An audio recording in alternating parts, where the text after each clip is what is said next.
दोनों को अपने हाथों से मसल कर रख देता। आपने उन्हें क्यों जाने दिया असुर गुरु? क्यों? अपने वचनों से अपनी मूर्खता का प्रदर्शन मत करो शुंभ। महादेव पुत्र, प्रथम पूज्य गणेश जी की अपार शक्ति का प्रदर्शन देखकर भी उनके सामर्थ्य को समझ नहीं सके तुम कदापि बंदी नहीं बना पाते उन्हें। तो असुर गुरु क्या करें हम? मैंने और मेरे भ्राता निशुंभ ने घोर तपस्या कर वरदान इसलिए प्राप्त नहीं किया था कि गणेश के भय से हम इस पाताल में छुप कर बैठ जाएं। ज्ञात है हमें गणेश जी के कारण आज हम विजय प्राप्त कर भी पराजित हो गए। अब हमें और विचार करना पड़ेगा और इससे भी बड़ी चाल चलने की योजना बनानी पड़ेगी। उचित है असुर गुरु, आपका कथन उचित है। इस बार हम ऐसी चाल चलेंगे जो गणेश और कार्तिकेय की समझ के बाहर हो, जिस चाल से वो स्तब्ध और निरुत्तर हो जाए।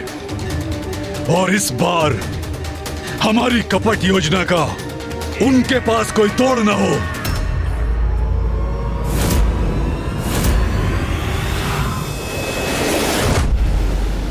सत्य है, विघ्नों को दूर करते हैं आप। विघ्न कोई भी हो, पर अपनी दिव्य शक्ति और सूझबूझ से उसका हल ढूंढ ही लेते हैं विघ्नहर्ता गणेश जी।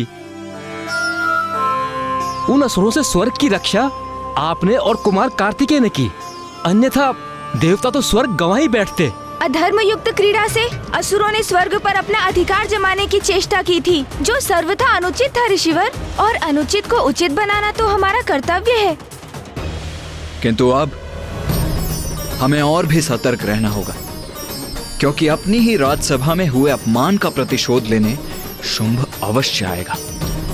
देवताओं को परास्त करने में अपनी संपूर्ण शक्ति झोंक देगा वो। और मैं और गणेश प्रत्येक बार देवताओं की रक्षा नहीं कर सकेंगे, क्योंकि हमारे भी हाथ बंधे हुए हैं। अंततः शुंभ और निशुंभ का वध माता के हाथों ही होना है। अब किसी भी प्रकार हमें माता को लौटाकर लाना ही होगा। क्यों गणेश, उचित कह रहा हूं ना मैं?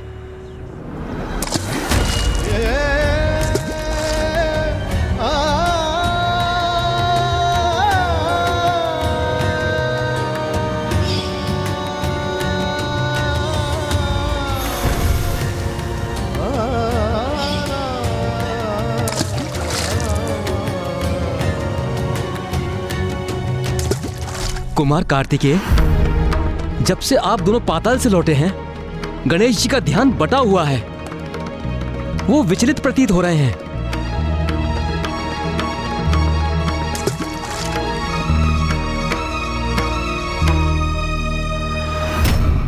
अवश्य ही गणेश को मां का स्मरण हो रहा होगा। कुमार कार्तिकेय, जब माता के दूर होने से मैं ही इतना व्यतीत हो रहा हूं, तो आपके और गणेश जी की पीड़ा का तो अनुमान लगाना भी कठिन है। आप जाइए, गणेश जी को संभालिए।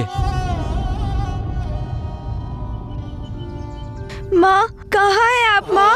मुझे रह रहकर आपका स्मरण हो रहा है माँ। आपसे भेंट करने की प्रबल इच्छा हो रही है माँ। आप जहाँ भी हैं, मैं स्वयं आपके पास आ जाऊंगा माँ। बस मुझे एक संकेत तो दीजिए माँ।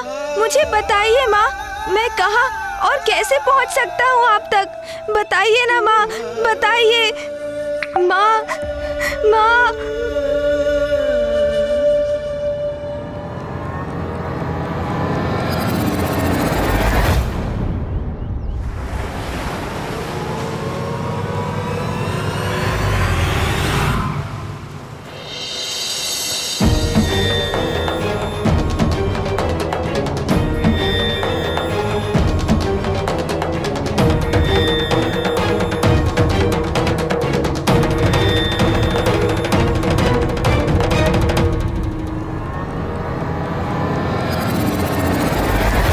अनुज गणेश, तुम यहां अकेले क्यों खड़े हो?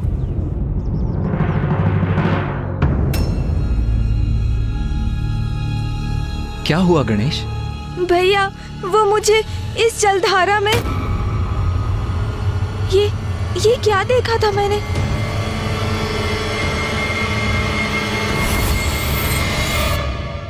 मुझे ज्ञात है गणेश कि नदी का ये तट, ये जलधारा तुम्हारे भीतर मां की स्मृति को जागृत कर तुम्हें भावुक कर रही है, क्योंकि अभी कुछ समय पूर्व मां महाकाली ने हमें यही दर्शन दिए थे।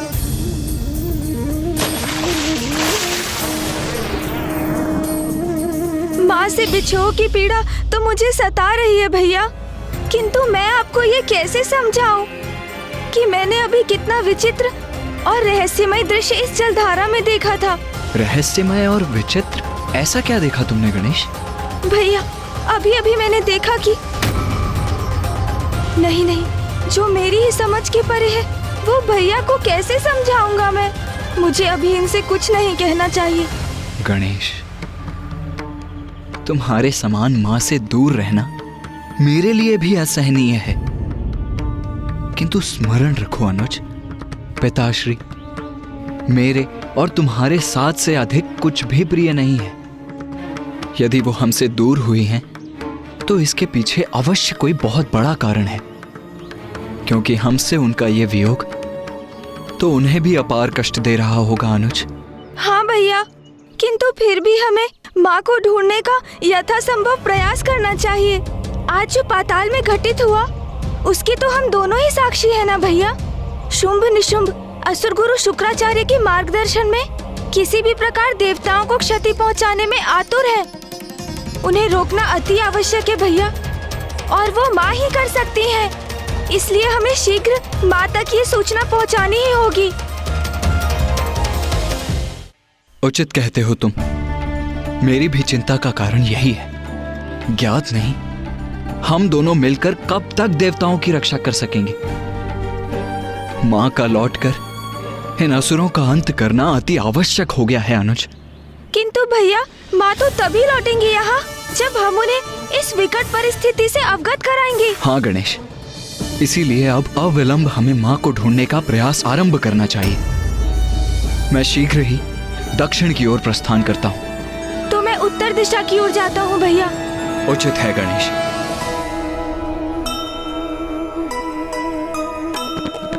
माता के लिए पुत्र हुए व्याकुल,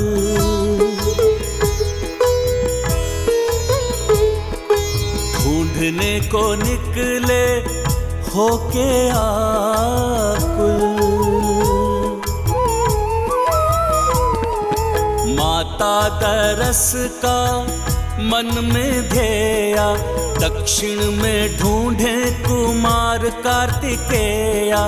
उत्तर को जाए गजानन गणेशा, ममता बिन कुछ नहीं है शेषा।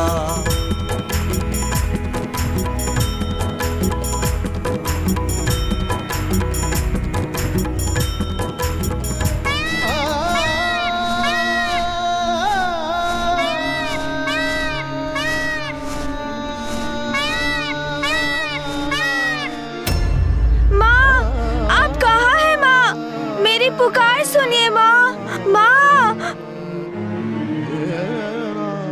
नहीं, मैं इस प्रकार निराश नहीं हो सकता। माँ तक पहुँचने का कोई ना कोई उपाय तो ढूंढना ही होगा मुझे।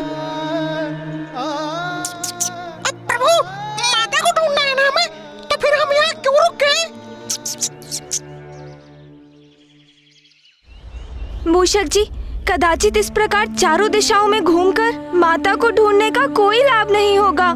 उनके निकट पहुंचने के लिए हमें कोई युक्ति ढूंढकर एक योजना बनानी होगी। आप सर्वथा उचित कह रहे हैं प्रभु, किंतु ऐसी कौन सी युक्ति और किस योजना का प्रयोग करेंगे आप? मूषक जी, माँ किसी बड़े प्रयोजन से हमसे दूर गई है, इसलिए उनकी इच्छा के बिना उन्हें ढूंढने के हमारे सभी प्रयास विफल होंगे। उनसे भेंट करने के लिए उन्हें स्वयं हमारे पास आने के लिए बाध्य करना होगा।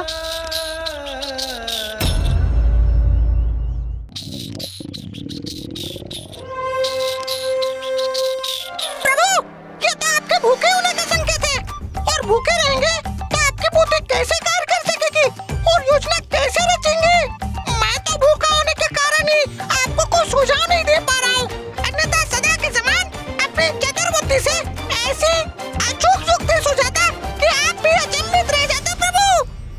अवश्य मूषक जी, अवश्य।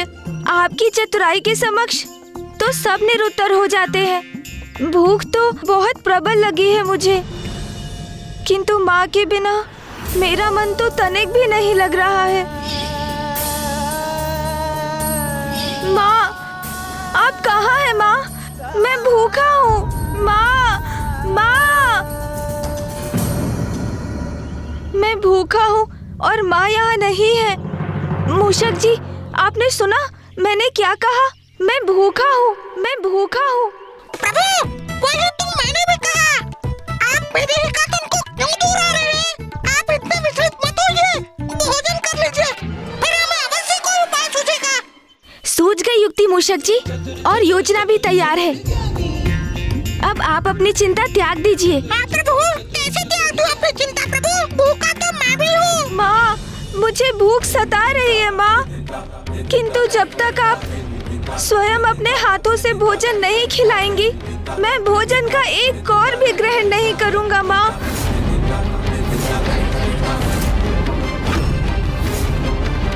आप सुन रही है ना माँ?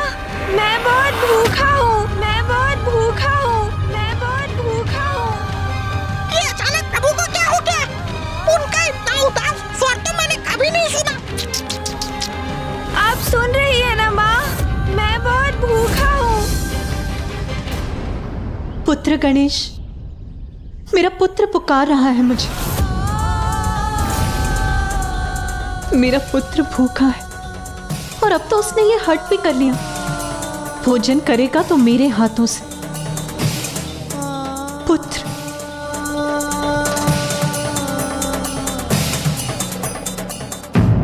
नहीं प्रभु, ऐसा मत कीजिए।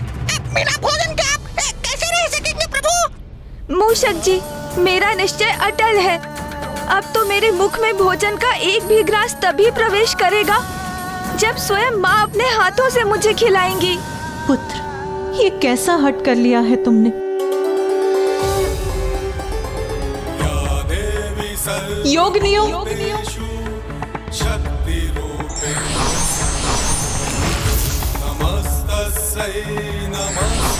प्रणाम माता। मेरा पुत्र गणेश भूखा है, उसके निकट जाओ, उस तक ये संदेश पहुंचाओ कि मैंने ही तुम्हें भेजा है, और उसे समझा बुझाकर भोजन कराओ। जो आज्ञा माता।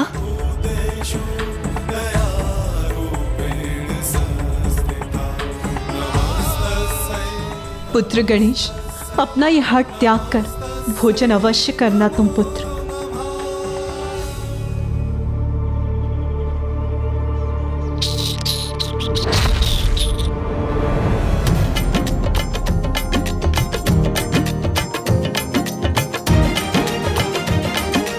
नहीं मूषक जी, आप कितना भी प्रयास कर लें, मैं ऐसे भोजन नहीं करूँगा।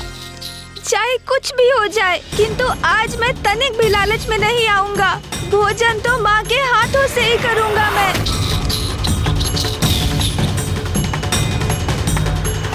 माँ, मुझे अपने निकट बुला लीजिए, अपने निकट बुला लीजिए माँ, अपने इस पुत्र को बुला लीजिए। पुत्र गणेश, मुझे इस प्रकार पुकार कर विवश मत करो। पुत्र गणेश,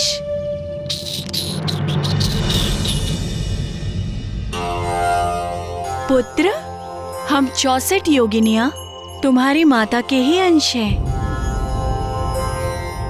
प्रणाम माताओं। पुत्र, तुम्हारी माता तुम्हें लेकर बहुत चिंतित हैं। तुमने भोजन जो नहीं किया है, इसलिए उन्होंने हमें आदेश दिया है कि हम यहाँ आकर तुम्हें भोजन कराएं। अब प्रभु कुछ भोजन करेंगे तो मेरे भी उधर में कुछ जाएगा।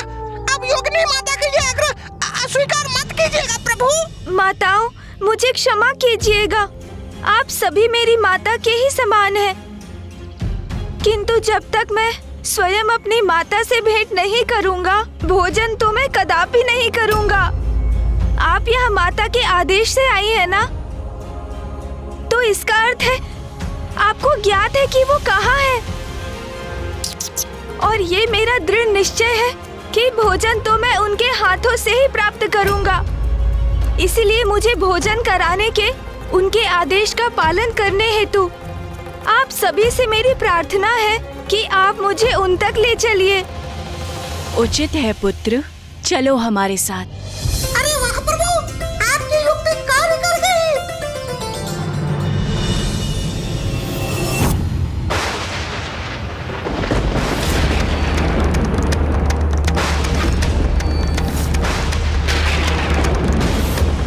ये स्वर्ग के शांत आकाश में अचानक ये विद्युत रेखा कहां से उत्पन्न हो गई?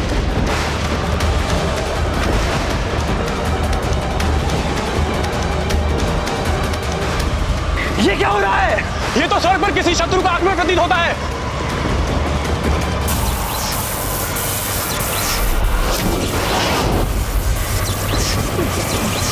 अरे ये कैसे बंधन में बंध गए हम?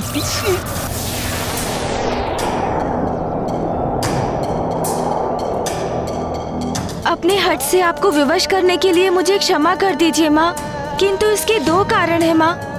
एक, आपसे भेंट करने का मेरा निजी स्वार्थ, और दूसरा जो मेरे स्वार्थ से कहीं अधिक महत्वपूर्ण है, वो है जगत कल्याण माँ। क्योंकि मुझे ये आभास हो रहा है कि असुरों की अगली चाल बहुत भयंकर होगी। उन्हें रोकना अति आवश्यक है माँ।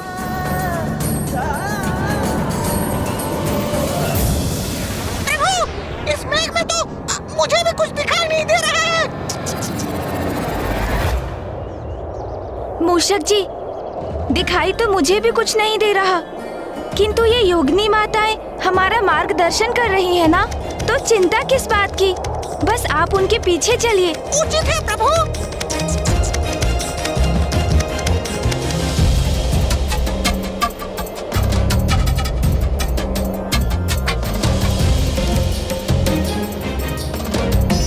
अरे अब तो सब स्पष्ट दिखाई देने लगा।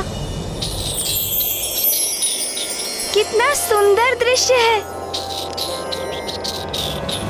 विंध्याचल पर्वत, ये मुझे पूर्व में क्यों नहीं दिखाई दिया कि माँ का यहाँ आना तो स्वाभाविक है, क्योंकि माँ ने जब माता कात्यायनी का रूप लिया था तो वो साधना करने यहीं तो आई थी।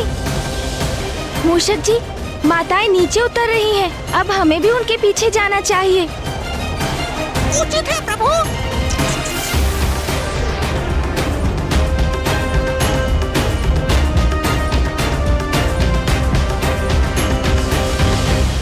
माँ, अब शीघ्र ही आपके दर्शन प्राप्त होंगे मुझे।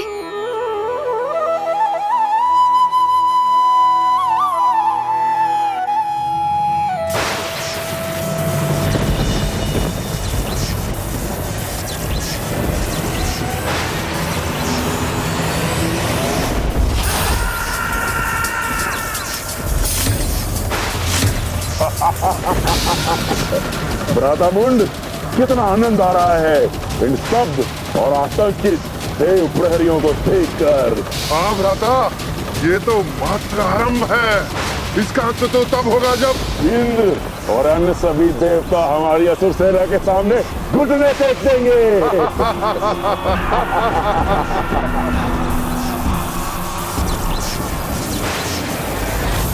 लो पुत्र गणेश, हम तुम्हें तुम्हारी माता के समीप ले आए। अब तुम उन्हीं के हाथों से भोजन करना। चलो आओ पुत्र। मूषक जी, भैया माँ को दक्षिण दिशा में ढूंढ रहे हैं। आप उनके पास जाइए और उन्हें बताइए कि माँ यहाँ है और उनको यहाँ लेकर आइए। उचित है प्रभु। जाइए आप मूषक जी, शीघ्र जाइए। चलिए माताओं।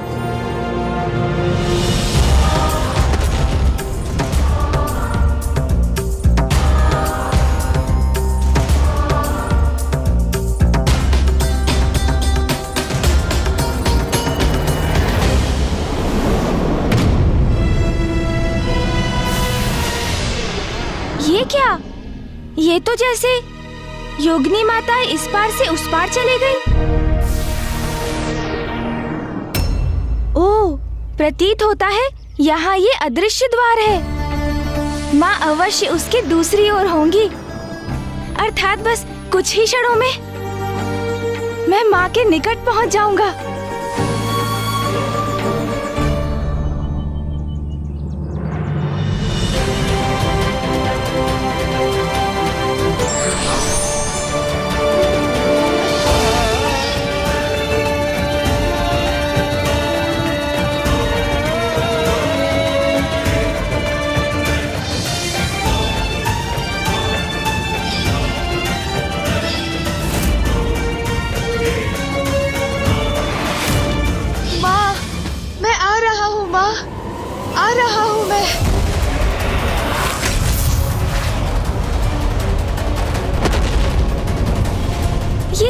अवरोध है जो मुझे मेरी माँ से भेंट करने से रोक रहा है?